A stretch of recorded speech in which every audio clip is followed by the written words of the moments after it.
Hello, everybody. Good day. Hello. Hello. There we go. It's working. Amazing. Computers, Thanks so much for joining us for the launch of the Background Actions product today. I'm amped. Been working on this thing in my head for like a year and in reality for like 6 months, and I can't wait to show it to you.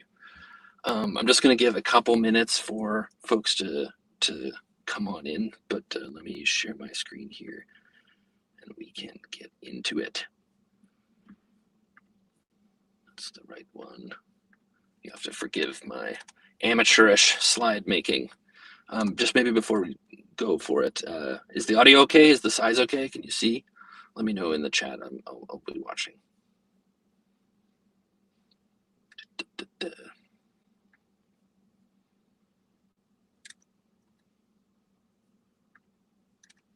Okay, I'm gonna get started. Great. So let's talk about background actions. This is a really common use case for Gadget apps or just Shopify apps in general, which is like lifting the data out of Shopify and sticking it in some third-party system. Today, I'm going to demonstrate building one of these with BigQuery. BigQuery is like an analytics database that's really good at kind of churning through huge amounts of data, joining lots of stuff from different places together, giving rich answers. But I think this third-party system thing is quite common for a wide variety of different ones, right? ERPs are a really common thing that kind of have to communicate to and from Shopify. PIMs, even like Airtable and Notion, I find some people are using these days. So I think Gadget is great for this because it solves two problems. And let me tell you about the two problems. The first is it's annoying that Shopify only sends your app webhooks for newly changed data, right? If you set up an app, you install on a store, you register the webhooks, you only get what's changing kind of from now on. And you got to make sure that you witness every single change. You never go down, or else the dropped webhooks will cause data integrity issues. And so Gadget solves the historical sync problem with the sync product in the connection. We're able to kind of feed both the new and the old data through via the sort of historical sync. The second problem is the kind of data integrity thing, which is if I am making API calls to a system that has rate limits, or a system that goes down ever, or a system that, or maybe I have bugs and I don't even make the API call that I should have made.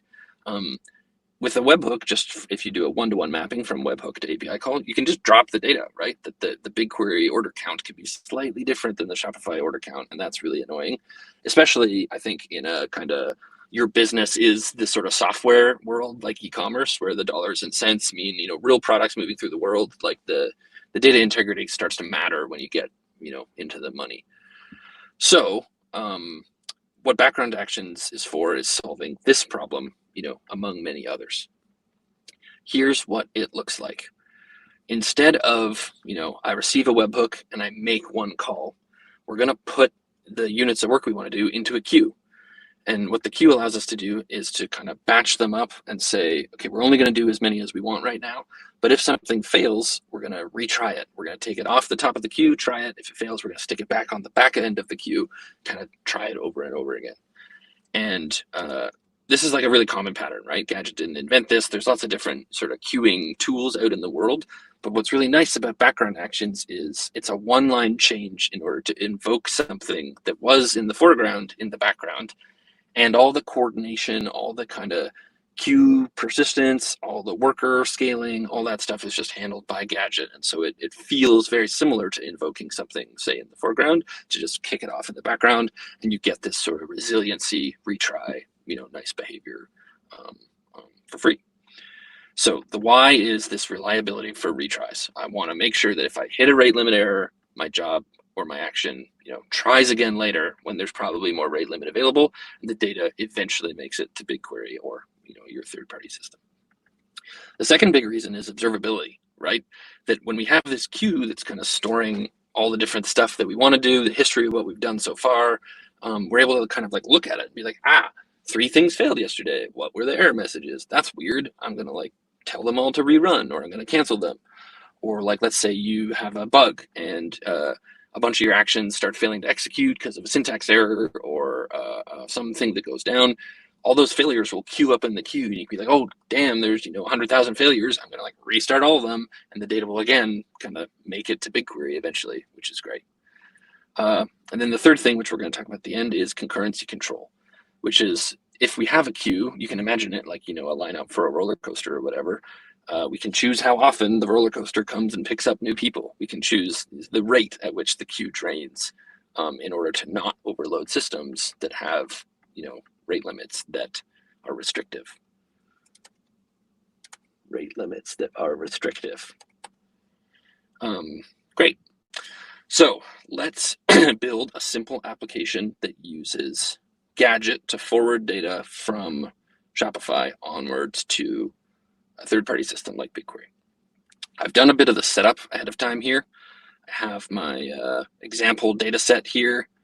If I refresh contents, I have a Shopify order table inside BigQuery here that has the columns that you might suspect would come from Shopify. If I preview it though, there's no data in here. If I run a query in BigQuery, I say select star, limit 1000, there's no data that comes back because I haven't loaded any yet. So I also have a Gadget app that Riley set up, which is great. On it, I have my Shopify connection already configured. So I've connected to the partners dashboard. I've pasted in my API keys. I've installed this on one shop where I have big store muchproduct.myshopify.com is kind of registered and granted and set up. That's this store over here where I have big store much product, and I have a bunch of test orders that I've been making to test all this stuff out. If I go over to the Shopify order data, I don't have any order data in my Gadget app yet. So I haven't done what I did, but I cleared it, the initial sync that would kind of populate this order data in my Gadget app. So let's make this thing talk to BigQuery. The old way would be to go into the Shopify order create action and to say okay, I'm going to do BigQuery dot insert, record here. And I would say I want to, write it here. But this suffers from those reliability problems I'm talking about, where this is a one-to-one call, where on create, we make the call. If the call fails, it just kind of disappears into the ether. So we're not going to do the call in the create action. Instead, what I'm going to do is create a new action. I'm going to call it forward. And its job is going to be to forward from Gadget on to BigQuery. And the boilerplate here isn't what I want. I want a custom action because I'm not actually updating the Shopify order model. I'm just forwarding it. And what I'm going to do here is make the call to BigQuery. So Riley and I wrote these little utilities that are already in this app. It's a short little thing, but I just have the BigQuery API client already in my package.json, and I'm just instantiating it here. And I have this annoying sanitize record function that knows how to convert from a kind of normal JavaScript representation to exactly the format of a record that BigQuery wants. So this is a good example of why you might need a custom app for this kind of thing, right? That a Zapier or whatever doesn't let you, slop the time zone off the end of a date string like you might want to. I think there's probably a way, but the reason why I think people end up using custom.js for these kind of customizations is so that they can do this kind of custom business logic and sort of purpose build the integration that they want. Right, forward. So I'm going to import that utility that I was just showing you. So import BigQuery and sanitize record from BigQuery up there. And then I'm going to do const sanitized record equals sanitize record of record. Oops, sanitized record. So now I have this record that's ready to be sent to BigQuery that has the date stamp lopped off like it wants. And then I can do await BigQuery.dataset to get this example dataset here. Table, Shopify order. That's the table we set up over here. And then .insert to insert one record. And I'm going to insert the sanitize record. Great. So now I have an action that when I call it will be responsible for making this call to BigQuery, and we'll send it along the way. Now what I need to do is in-queue this forward action when the Shopify tells us there's a new order. So instead of this, I'm going to do wait api.enqueue Shopify order.forward id record.id. So this is the new function that we're launching today. It's available for all Gadget apps on framework version 1.0, and what it does is it just runs any action you could run in the foreground, in the background action system. Right?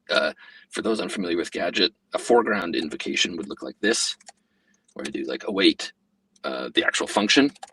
In this case, I don't want to do that because I want to enqueue it. I want it to go into that resilient, nice queue world. So I'm just calling api.enqueue with my action and then passing the parameters I'd normally pass to the action. If this is at all reminiscent to the React hooks that you might use with Gadget, where you do like use action, it's very similar, the exact same call style. So this is great. When a Shopify order is created, either via webhook or via sync, these triggers will fire. This action will run. Gadget will save it to Gadget's database, and then we'll enqueue this like forward action that will send it off. So what I'd like to do is run a sync, which will fire this trigger and send a bunch of stuff to BigQuery. So I'm going to go over to the settings, into my Shopify installs here, click the sync button. A sync will start, and then I'm going to pop open the logs for my app, and we should see, oh, that doesn't look quite right. That looks like I'm erroring or something. I saw some stuff fly through. This creating record is kind of what I'd expect, right? This is my Shopify orders being made. And then if I look down here in the new queues tab, I click over here. Oh, there we go. I think it is working. So what this is a whole bunch of dispatches of in-queued actions in my application for the Shopify order.forward thing. If I click on one of these suckers, it was enqueued, and then it was completed. The ID was whatever this order ID was, and it did it 12 seconds ago. So if I go over back to BigQuery here, I run this once more, we should see, yeah, great, a bunch of orders. So we did it. I did it. Hooray. I'm proud of myself. Let me just show kind of like why you might sync the data to BigQuery real quick, right? BigQuery is a lot better at aggregation than just about every other database. So I can say, okay, how many orders are in my BigQuery table? 571, that's cool. What is the total price of all of them? I could say sum cast total price as numeric, and it'll go kind of sum the count as well as the total price.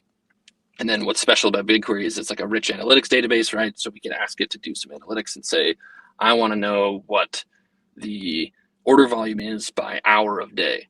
Are we popular in the morning or in the evening? I don't care about the day of the month or the day of the week. I just want the hour. And so we could do extract hour from Shopify created at, which is one of those synced fields, as hour of day.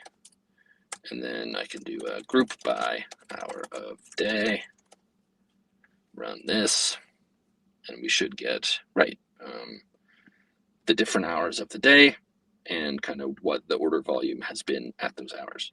You can, I don't know, I haven't actually looked at this as ETC or USD or what, but you can see if it was ETC, I was up late working on this. That's a lot of test orders at the second hour of the day. But I think it's UTC, I'm not sure. I guess it depends on Riley and I's sanitize function.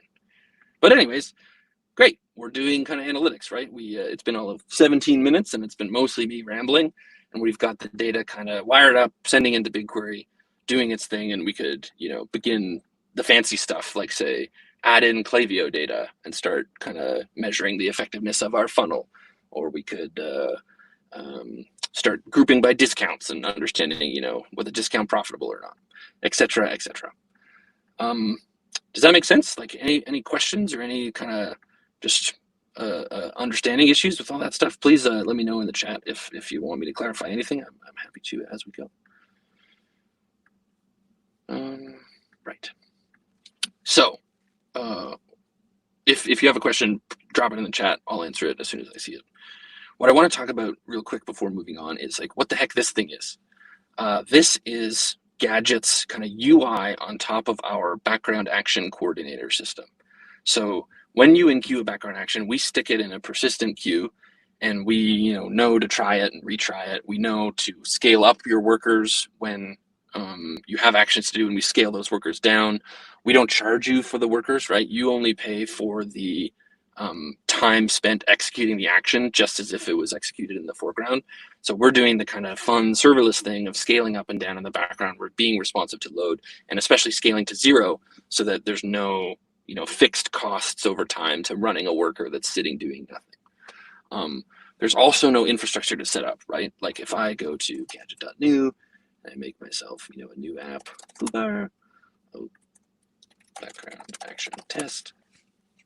As soon as I create this application, it's going to have this little queues tab down here. The queues tab is able to run actions like as soon as the app's ready, with no Redis to set up, no Kafka, no Google Cloud PubSub or Amazon SQS, just doing the thing kind of right away if you'd like. So I can add myself a foobar.js global action, and I could run this in the playground. Right away it returns null, and I can also run it in the background with the background action GraphQL mutation, like right off the bat. And I'm proud of that, right? My team worked hard on making it so that there's truly no infrastructure to set up to run these actions, and I just think that's really important. I want to be responsible for that so that you folks don't have to be. Donna asks, that all makes sense, but what is the benefit of big data over doing the work in Gadget? Great question. The main benefit is just that BigQuery is like a 15-year-old behemoth of an analytics system. It's really feature rich, really powerful, really performant, and Gadget isn't as good at analytics, not at all. Like we don't have this extract function, that's quite as good. We don't support joins today, which is like a really common thing you often do in analytics. It would be, I think, annoying to get all the data from Klaviyo, say, into Gadget. You could totally do it. And if you want to do like a real-time system that depends on that stuff, I would suggest it. But if you're just doing analytics, there's like really great off-the-shelf tools for sucking Klaviyo data into BigQuery or something like that. And so, yeah, it's people's preferred tool for analytics, mostly, is the way I'd put it. Right. So serverless scaling, no fixed costs, no workers, no infrastructure to set up.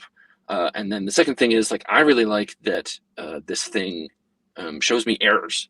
So let's say in my forward action, I do like a throw new error. Oops. Or how about here? I'll do what the typo I almost did, which is I didn't write sanitized record. I wrote sanitized record. And this is really mind bendy, right? This is passing a function as the thing to insert into BigQuery instead of the record object. And then I'm just going to do a reset. This is a fancy feature you all might know exists. If you open the command palette with Command P, you type bulk, there's a way to reset all the data in your development environment really quickly, but it defaults to not resetting your shop, so you don't have to reinstall. So it's very convenient for like resyncing everything. Anyways, I will delete all the data and then do another sync. And what we'll see is in the logs, the sync will spin up, it'll read the orders out of Gadget, and then we see these, here, I'll turn off the live here. Error encountered running run function, partial failure error. BigQuery says insert errors. This was, invalid, which makes sense, right? It makes sense that I can't insert a function into the table. If I go over to the retrying tab here, I see that my forward actions are retrying, like they're trying their best, but they're not going to work, right? They've made a few attempts and they're still running. I'm able to say like, oh, I want you, or sorry, this one is running, so I can't retry it right now. But if one of the ones that's further back in the queue, I can say, retry it now. And then what's great is if I go in to my forward function and I fix it, hit save, like this will deploy the new version of the code to Gadget. I can go back over to my queues tab, and this job errored, and then it finished, right? I fixed the bug, it ran the new version of the code, it worked. And so again, this is just really great for overcoming the sort of normal state of the world in computers, which is that things fail and you can't help but retry. What I really like about it is it makes it visible, right? Now I can see, okay, I'm back in my health, my queue count is going down, everything seems okay. And if I go back over to BigQuery, I'll see those orders flowing in. Okay, great. So that's background actions in a nutshell. If you are interested in messing with it, you can go over to docs.gadget.dev. Oops. And within the guides, in the actions folder here, there's this background actions page, and this details kind of all this different stuff you can do, or like why you might use it, when you might use it, so on and so forth. Like it's ready and available for kind of working with today. The other thing I'll just mention before moving on is that this is the same system we're going to use for Shopify webhooks, or that we have been using for Shopify webhooks. So we're already pumping about 30 million background actions a week through this thing for all the webhooks on the Gadget platform, and it's doing great. We've load tested the living daylights out of it, and like I'm quite proud of the kind of quality of the infrastructure we've delivered here. And so I'm amped for you folks to kind of do your worst and bring us your workloads that scare you the most, and let us kind of sweat about making them scale. I want to show you kind of what one of those webhooks would look like real quick. And so I have prepared this other Gadget app ahead of time that is called Mockify, and its job is just to like spew test orders into a shop if you want to test webhooks and webhook processing. So I have this Shopify shop model. I have an action called generate test order that just kind of does, random variants and, total nonsense, but useful for testing the technical stuff. Then I have this generate test orders action that generates a bunch of test orders up to kind of a count that you've asked it to make. And so if I go over to my API playground for Mockify, I can say I want to generate 10 example orders for that same, big shop. I'll hit the plus button. Back in Mockify, if I go into my queues here, I can see, 9, 8, 7, 6, so on and so forth. It's creating these test orders. And back in my background actions webinar app, if I look at the logs, I'll see, dispatching webhooks, like the thing sort of coming in from Shopify saying, okay, your order's been created, like all is well. So if I go into the queues page, you can see here is the job that represented the processing of my webhook. So if you are doing other business logic in your webhooks, you'll be able to now see, like, did my webhook process well? What was the webhook payload? What was the shop it was against? What was the topic? All of this stuff is here. If it fails, you're also able to do that whole retry, tell it to go again button. And so I'm stoked about this because it's just without any setup, without having to do anything at all, you get this nice UI, this nice ability to manipulate what's actually happening, for all the webhooks being processed, as well as your own, actions if you want to do that too. Right. So the last feature that I want to mention about background actions. Oh yeah, if there's any questions, again, hit me up in the chat. I'm happy to share more details. Last thing I want to mention about background actions is the concurrency control that it offers. So yeah, as I said, rate limits are a frequently encountered and kind of like unavoidable error that you might hit, right? Like you can avoid the typos, you can avoid the failure that comes from an API call failing. Oh, sorry. Donna asked, is it worth using background tasks for general Gadget data actions with our update to JS, even during the development stage when we might have the errors to reprocess and fix?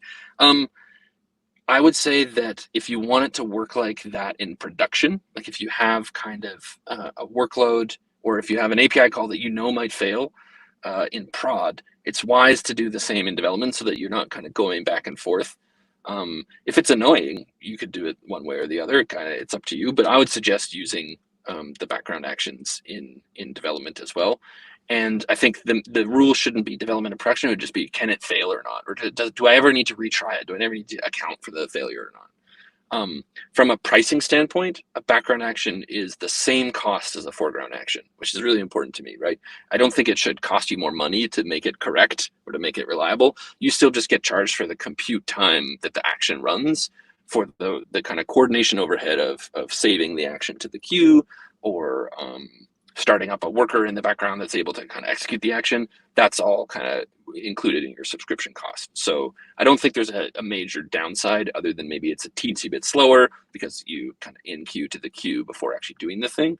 And I guess you can't show a response to the user, but for this sort of computer to computer communication, I would say background actions are the move.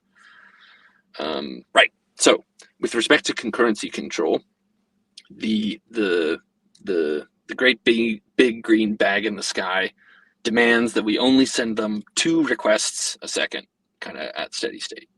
And that's like really hard and really annoying, right? If you're getting lots of different webhooks, or if users are clicking buttons in your app, or if things are kind of changing dynamically, it's not very hard to want to do more than 2 things to Shopify within a second.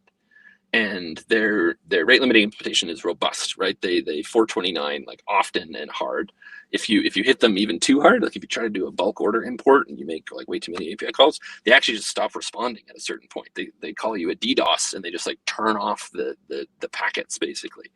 So managing the Shopify rate limit is a real pain in the ass. And if you ask me, the right way to manage it is to queue. It's to say, okay, I have a whole bunch of things I want to do to Shopify. Like let's say it's Mockify. I have 10 orders I want to create, but I can only create 2 a second. It is pretty wasteful to try to create all 10 at once right up front. I know that Shopify won't let me. And so, the majority of my requests are going to get a 429. Only a handful of them are going to get let through. And then retrying under the hood just kind of means sleeping, and sleeping means paying money for compute that's not really doing anything. So this is a common thing with Shopify, but it's common across all the platforms, and it's just really annoying. The problem's like so much worse if you have 250,000 orders to import or something like that. Right? It could go from your bill being, quite reasonable to quite unreasonable just because of time spent, fighting with the Shopify retries. So what this is a chart of is how many calls can you make to Shopify over time, and what will they let you do? And what we don't want is a big spike of calls that happen all at once because there's too many 429s, too much waste of time. What we want is like a smooth chunk of calls to kind of start up, make it, but kind of sit. I call it kiss the rate limit. Has to make as many calls as allowed, but not more, or like kind of oscillate right near that level. And there's a primitive for this in lots of background queuing systems, which is just a rate limit of your own. You say, I don't want to run more than 2 Shopify writes at once. I want something to kind of set the rate at which the roller coaster comes by and picks people up out of the queue, much lower. So in Mockify, for this fake order data generator doodad thing, that's what I'm doing here. I say I have my one action that can generate an order. It works normally where it just kind of does imperative code and does its thing. You could run it to create one order at once if you wanted. But when we're generating a whole batch, we don't just run it in a loop. We enqueue it in a loop, and we enqueue it into a queue with a max concurrency set. So API.enqueue takes the action, the parameters for the action, and this third object, which is the options that govern how the background action executes. And in this case, what I'm saying is I'm going to queue up these jobs into groups with a name, and then I'm going to set the max concurrency that group can execute with to 1. And what this is really useful for is saying all the orders for a given shop need to go into a group, and only one can be processed at once. And so if I go here back to my playground for Mockify and I say run, 1,000 order creates, it's going to enqueue a gazillion jobs here. We're going to see this queues number start to like shoot up, and all those jobs are going to be ready to execute. But if we go and watch them working, almost all of them are going to be in the waiting state. If I go to the running state, there's only one at once. And this is really, really valuable because it means that my app isn't like hammering Shopify, wasting a bunch of compute, wasting my rate limit. It's just chugging along, doing its thing. And all these things are just sitting, not costing me any money, costing Gadget money, but not costing you any money, just sitting here, not doing anything. So in the running state here, I can click this guide. This guy is just hanging out. It's doing its one attempt. And if I look down here, it says queue is Shopify shop this shop's ID. And so that matches my code that enqueued it over here, which is to say I'm going to group the background actions that I want to execute by shop. Like instead of saying all the actions have to be, or sorry, all the actions throughout my entire application can only execute with a max concurrency of 1. I'm going to model my problem the same way that Shopify models it, which is you have independent rate limits per shop. And I'm going to say each shop only gets a max concurrency of 1. And so if I was generating 1,000 orders for shop A and 1,000 orders for shop B, they'd sit in 2 different queues because of the queue name I've given here, and they'd have each be able to execute one at once. And I can do that, for 1,000 different queue names if I want. I didn't have to go create this queue name ahead of time. Like in the queues page, there's no, annoying plus button where you have to pre-provision these things. So you can kind of be as dynamic and flexible as you want in the grouping of these jobs over time, which I find really useful for sort of modeling these rate limiting problems. You can, of course, set the max concurrency higher, right? And say like, my ERP supports, a higher rate limit than Shopify. I want to do 10 at once or something like that. That's fine. I just know that Shopify is like, a really remarkably low rate limit. And so we set the max concurrency 1 here.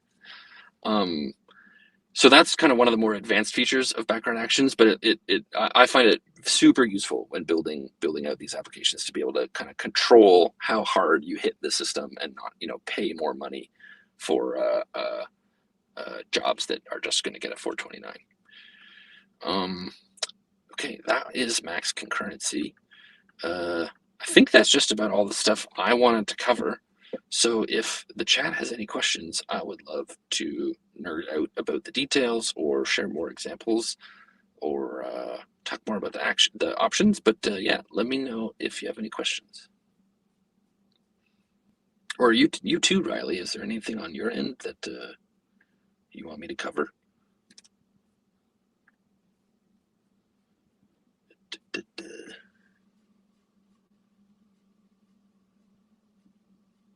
I think the one other thing I want to mention, we haven't actually shipped the docs for yet, but we've also landed support for scheduling actions in the future, which is kind of convenient. If you know that you want to do something kind of 1 day from now to like clean something up or expire some doodad, when you enqueue an action, where are we here? You can also say start at, I think is the key, and pass like a new date and say do it then instead of now. So that's another little bonus one. I think that's just about it then. Seems like there's not too many questions in the chat, but if you do have any questions, or if something as you go to build this out, you are thinking about how to model your problems, like I sit in the Gadget Discord all the time, and I would love to chat about your use case or how to best apply this feature to your problem. So hit me up. I'm happy to chat. The Discord link is, if you're not in it already, it's just at the footer here. Where are we here? Discord, yeah. Alex Masad asked, is there a way to set recurring schedules, e.g. for cron type schedules? There sure is, but that actually already existed and isn't part of the background action system. So if I want to do thing each night, I can create a global action within the actions folder in Gadget, and I can add a scheduler trigger here. And the scheduler is exactly like cron. I can say, every day at whatever, or I can even, give it a straight up cron expression and say I want to run at this time. Gadget does the thing where it reliably executes this, every day at this time and tries its very hardest to make sure it happens. And you can see the scheduler is now source controlled, which is one of the fun features we launched earlier this week. We did it. It happened. I don't know about you, but I'm proud of us. We did it. Okay. I'm going to stop yammering about background actions, but there's one more. Does it exist a concurrency per second? Great question, Robert.